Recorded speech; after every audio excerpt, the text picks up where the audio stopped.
Olá pessoal, sejam bem-vindos à nossa aula de doenças degenerativas do curso de cuidador de idosos do IEP.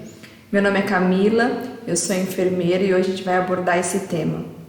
Um tema extremamente importante para o cuidador, né, onde levanta vários questionamentos por conta das doenças que a gente vai abordar agora sobre esse tema, né, que são doenças que acabam acarretando sequelas no idoso e que demandam um cuidado diferenciado.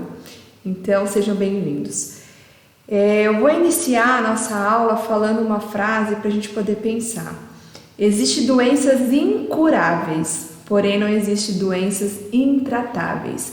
Quando eu falo que existem doenças incuráveis, eu falo de doenças crônicas que não têm cura, certo? Mas porque não tem cura, uma doença, por exemplo, a degenerativa, que ela não tem cura, pelo contrário, ao longo do tempo ela vai se estendendo, mas eu não posso dizer que não existe tratamento, que não existe conforto, que não existe qualidade de vida neste momento.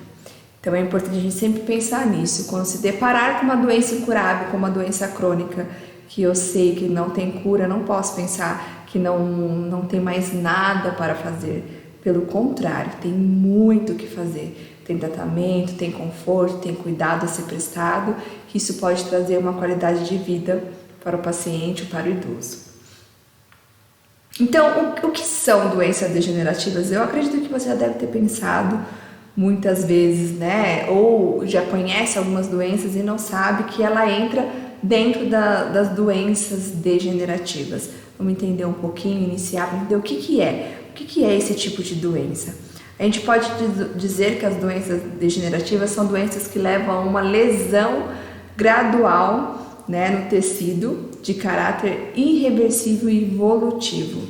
Ou seja, ela é irreversível, não volta mais, e ela é evolutiva porque com o tempo ela vai, né, se estendendo, aumentando o seu grau de dependência. Geralmente limitando as funções vitais, principalmente as de naturezas neurológica e osteomusculares, certo? Então, quando a gente fala em limitações das funções vitais, para falar de uma maneira bem clara, às vezes ela limita o que? O caminhar, a fala. Então, esse paciente pode ser que ele não ande ou ande com dificuldade, pode ser que ele não consiga falar ou fale com dificuldade.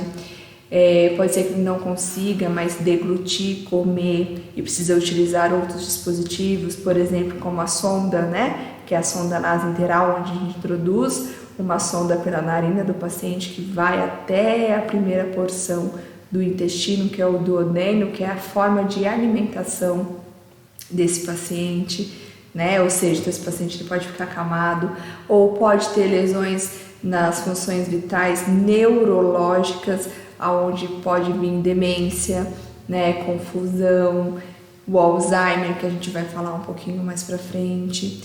Então, são lesões que quando elas iniciam, eu não consigo reverter, mas não consigo reverter e tenho que preocupar que ela vai se estender, vai piorar ao longo do tempo, mas eu posso dar um conforto ou até mesmo retardar esta piora, né? Então essas doenças também provocam a degeneração da estrutura das células e do tecido das regiões afetadas e pode envolver todo o organismo, como os vasos sanguíneos, tecidos. Quando eu falo de tecido, estou falando de todas as células, tecido muscular, tecido ósseo, né? A visão, órgãos internos, como os órgãos das funções vitais, coração, rim, pulmão, fígado, o cérebro e entre outros. Cada lesão, existe várias lesões, né, degenerativas, várias doenças degenerativas. A gente poderia ficar hoje por horas falando sobre isso, mas para a aula eu trouxe as principais, onde você como cuidador vai encontrar idosos com essas lesões, com essas doenças degenerativas e precisa entender qual é esse manejo, né, como ofertar esse cuidado. Então, como essa foto ilustra bem essa questão progressiva dessa doença degenerativa, né, que acomete com o tempo, aí a gente vê algumas limitações, né, Essa doença lembra bastante o Parkinson, que é uma foto que a gente costuma mostrar, essa fragilidade ao movimentar, né? Que a gente vai entender um pouquinho mais para frente. E essas doenças degenerativas, elas têm algumas causas. Podem ser fator genético, sim, pode ter um fator genético, mas não podemos culpar somente o fator genético, porque às vezes ocorre, né? Porque a pessoa, o meu pai, a minha mãe ou os meus avós tiveram e é certeza que eu vou ter. Não. Claro que a gente pode prevenir e quando você tem um fator genético da família, isso tem que te chamar para qualquer doença. Isso tem que te chamar a atenção para você se preocupar em trabalhar a prevenção, mas não culpar somente o fator genético. Também existem alguns fatores externos, por exemplo, a vida inteira eu não optei por uma alimentação saudável, eu acabei tendo erros alimentares, uma vida sedentária por um longo tempo, então isso também pode sim ser consequência para doenças degenerativas no futuro. Eu vou fazer uma pergunta para você e eu quero que você responda, tá? Pensa aí, vamos pensar um pouquinho. E se eu perguntar para você hoje, como que está a sua vida hoje? Se você olhar para a sua vida, o seu estilo de vida, o que você come, se você é sedentário ou não, se você sofre muito estresse, né? Se você tem uma vida que você não tem qualidade em relação a todos esses fatores. Um exemplo, se você olhar para dentro de você e se questionar isso e falar, se perguntar, hoje eu estou tendo qualidade de vida? E se a resposta for sim ou não, isso vai refletir no idoso que você vai ser, né? Então não adianta eu imaginar, né? Eu costumo dizer, não adianta eu querer plantar abacaxi e colher maçã. Então a gente precisa pensar, se eu quero chegar a essa idade e eu quero ser um idoso saudável, eu tenho que começar a plantar isto agora, né? Porque ali mesmo fala que fatores externos como erros alimentares, uma vida sedentária, não é anos, por exemplo, um mês antes dos 60 anos ou meses antes dos 65, não, é a vida que você teve ao longo de todo o processo da sua vida. Então, se você quer ser um idoso com qualidade, saudável, você tem que pensar como está a minha vida neste momento. E não somente pensar no fator genético, mas o que eu posso fazer para melhorar, dar uma força e melhorar esse processo. Cada uma das doenças degenerativas tem suas próprias características, por isso que, como eu disse, existem várias doenças degenerativas, muitas, e cada um tem uma característica, a gente pegou as principais, tá? Dada a grande variedade delas, torna-se difícil generalizar sua sintomatologia. Então, eu não posso dizer que para essas doenças os mesmos sintomas servem para todas. Não, porque cada um tem sua característica e ela deve ser estudada, deve ser avaliada. Uma doença degenerativa, que ela tem uma evolução, eu não posso afirmar quando acontece algo agudo que aquele paciente ou aquele idoso está com uma doença degenerativa. Um exemplo para ficar claro. O idoso naquele dia ele tem uma vida tranquila, ele não é confuso, ele é orientado, ele consegue entender, fazer suas rotinas, e naquele dia ele começa a esquecer, naquele dia ele fica agitado, naquele dia ele fica confuso. Eu não posso dizer que ele está com uma doença degenerativa naquele momento, porque eu não vi sinais que foram acontecendo ao longo do tempo, foi algo que está acontecendo naquele momento. Um dia antes o seu João estava bem, no outro dia o seu João estava confuso. Eu não posso caracterizar isso como uma doença degenerativa.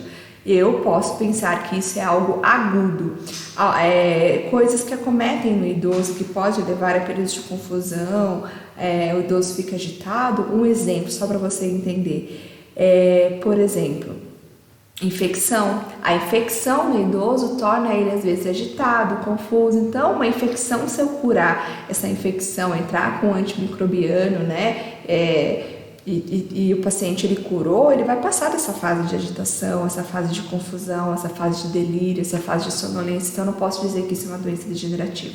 A doença degenerativa ela começa a dar sinais bem antes e que às vezes passam bem despercebidos, tá?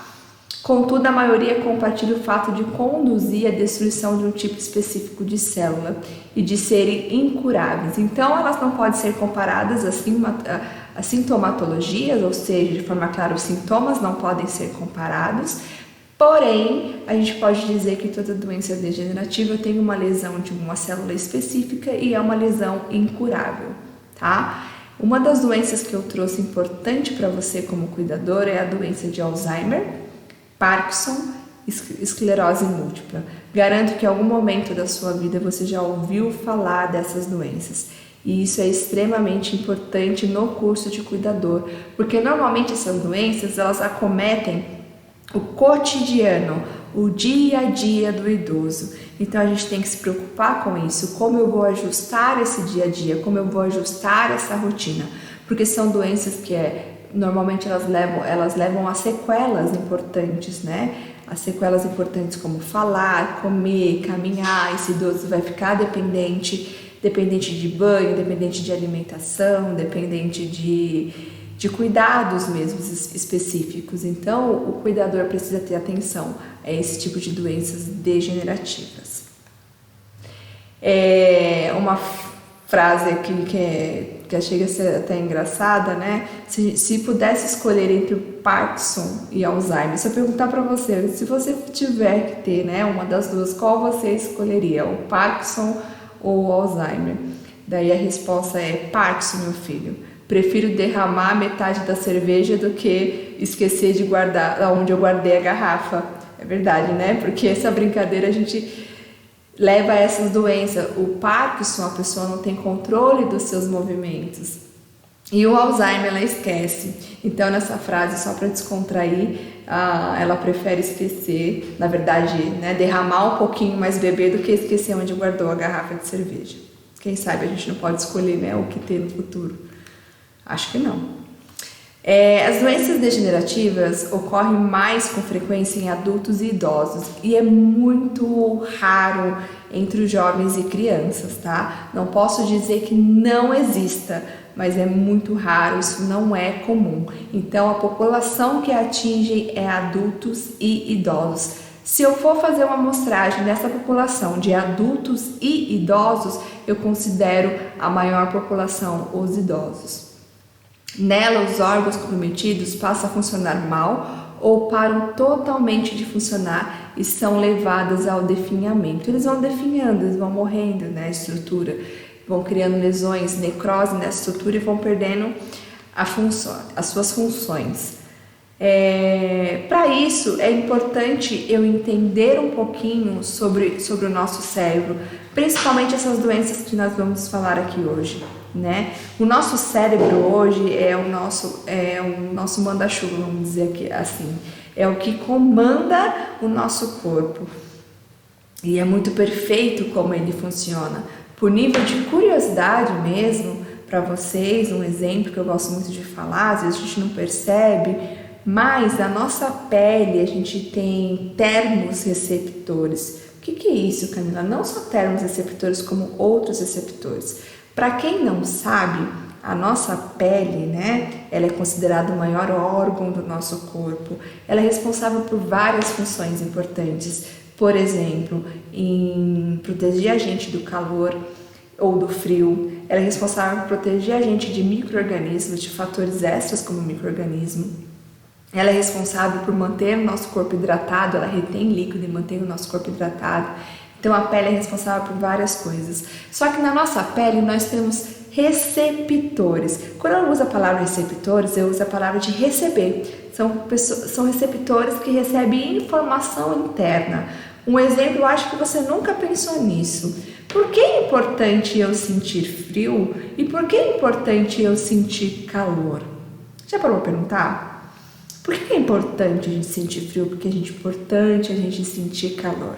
O nosso corpo tem que manter uma temperatura basal para os nossos órgãos vitais eles funcionarem.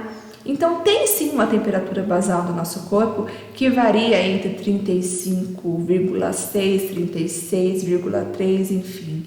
O ideal, não o ideal, mas que a gente costuma entender como normal, aquela temperatura de 36, né? 36,2, 35,8, enfim. Então a gente tem que manter essa temperatura para sobreviver. E quando o meio externo cai a temperatura, o termos receptores da nossa pele, ela identifica que a temperatura caiu, um exemplo, e automaticamente manda essa informação para o nosso cérebro. E essa informação é mandada para o nosso cérebro e codificada através dos nossos neurônios. Eu acredito que você deve ter escutado, né, ou ouvido falar sobre os neurônios. Então, essas informações são levadas para os neurônios codificam essas informações e faz com que você tenha a ação de sentir frio, aonde você vai procurar o quê? Proteção, abrigo, se vestir, né? Quando a gente sente frio, a gente vai colocar uma roupa mais quente, vai tentar manter a nossa temperatura.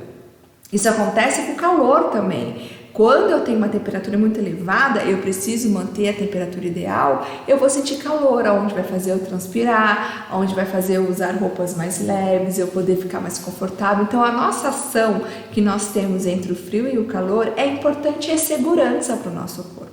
Você imagina se a gente não tivesse essas temperaturas, não sentisse essas temperaturas e diferenciasse isso, não tivesse essa ligação, essa informação com o nosso cérebro, que é o que manda, né, no nosso corpo, tanto de movimento, de pensar, de andar. Antes de você pensar em andar, você já está andando, seu cérebro já mandou uma informação que você precisa andar. Né? Isso é involuntário muitas vezes. Um exemplo, já pensou se eu não tivesse isso? Eu ia colocar a minha mão no fogo, eu ia colocar a minha mão em algo muito quente, ia lesionar minha pele, ia queimar minha mão e eu não ia sentir. Então a temperatura também é segurança. Sentir dor também é segurança. Você já imagina se você não sentisse dor? Ai, professora, mas sentir dor é muito ruim. Sim, é ruim, mas é um alerta. Quando você sente dor, você é alertado que algo não está bem e a gente procura ajuda. Já pensou se você não sentisse dor, você não iria localizar o local, não iria saber o que estava acontecendo, não ia procurar ajuda e às vezes poderia ser algo grave. Então o corpo fala, e de fato o corpo fala, e nós temos vários receptores. Isso só foi um exemplo para vocês entenderem a importância do nosso cérebro. E o nosso cérebro, ele tem essa função, como eu disse, tanto a função mecânica de fazer a gente andar, falar, pensar, raciocinar, sentir, né? Responsável por várias funções, responsável pelas funções fisiológicas, responsável pelo respirar. Você não fica pensando, agora eu respiro, depois vou parar, depois eu respiro, depois vou parar. Isso é involuntário, né? O seu cérebro está mandando essas informações para o corpo. E o nosso cérebro é formado por células, e essas células são os neurônios. E os neurônios são células responsáveis por codificar essas informações, importantíssimas para a nossa vida, correto? Porém, existem células no nosso corpo que elas podem se regenerar. Por exemplo, as células da pele, a cada 7 dias, elas se regeneram. Vamos dizer assim, né? Você vai trocando a pele, você vai tomando banho, né? Existem até aquelas esfoliações que a gente faz do corpo para tocar a pele, né? Então, aquela célula se regenera. O fígado se regenera, não a cada 7 dias, o tempo ele é maior, mas se regenera. Só que os neurônios são células, são tecidos que não se regeneram. Uma vez que eu tenho lesões nos meus neurônios, nesse tecido, eles morrem e não nasce outro. Eu perco aquele neurônio, ele não nasce outro, ele não se regenera.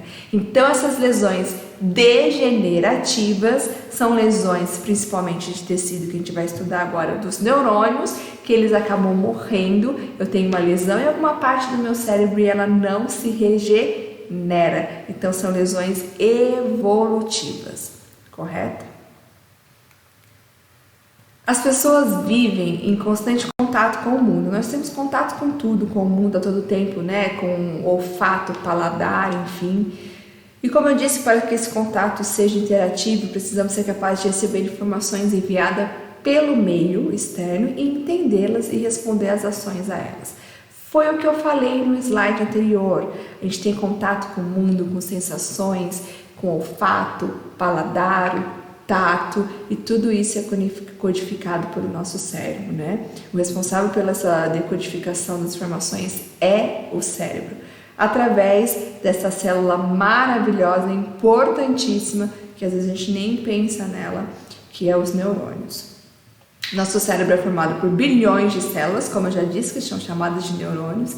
Esta é a foto de um neurônio, tá? Para quem não conhece, não vou aqui falar cada item, né? A bainha de mielino, axônios, dendritos, enfim, isso não é necessário para vocês. Porém, é interessante vocês saberem a foto e saber que sinapse é o nome que a gente dá da informação de um neurônio para o outro, dessa codificação de um neurônio para o outro, essa ligação de um neurônio para o outro. Eu tenho um neurônio, eu tenho outro neurônio. Essa informação, por exemplo, eu preciso andar, tem que ser passada deste neurônio para esse, até chegar no cérebro e codificar e você andar. Então eles têm que conversar, e conversar de forma ordenada e de conversar de forma correta. Isso vocês precisam saber, marquem aí, tá?